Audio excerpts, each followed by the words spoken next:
అందరికీ నమస్కారం. నేను మీ Anasuya Bharadwaj. Please like, share and subscribe మన గుంతకల్ న్యూస్. మన గుంతకల్లు న్యూస్ కి స్వాగతం.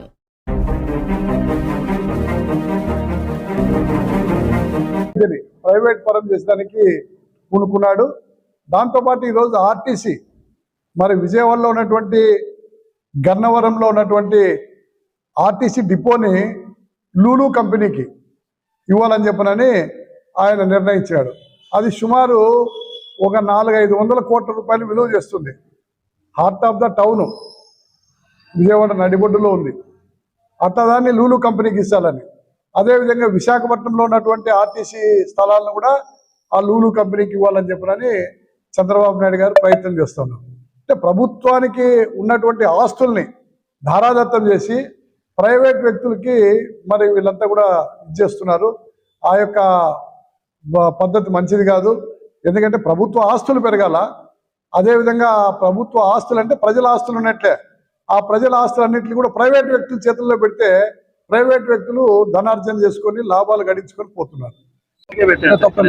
ఏం చెప్తారంటే ఏ స్థలం ఎవరికి ధారాదత్తం చేసే అవకాశమే లేదు. ధారాదత్తం చేయవు. అది విజయవాడ కావచ్చు, విశాఖపట్నం కావచ్చు, రేపు తిరుపతి కావచ్చు. తిరుపతిలో మాకున్న 13 ఎకరాల స్థలాన్ని మేము national highway logistics maintenance limited NHML అంటారు, వారు కలిసి అత్యాధునికంగా తయారు చేస్తున్నాం. అది 2 సెల్లార్లు, గ్రౌండ్ ఫ్లోరు, 10 ఫ్లోర్లు ఉండేటువంటి స్ట్రక్చర్ రాబోతుంది వీళ్ళ త్వరలో. దానికి సంబంధించి ఒప్పందం అయిపోయింది. అంటే అది కూడా అది ప్రభుత్వ సంస్థ కాబట్టి మీకు ఏమో అనిపించట్లేదు, అంతకంటే లేదు. దాంట్లో కూడా అప్రోప్రియట్ టైంలో ప్రైవేట్ వ్యక్తుల్ని టెండర్ పిలిచి చేస్తాం. ఏది కూడాను టెండర్ లేకుండా పారదర్శకంగా కాకుండా ఏ పని చేయం.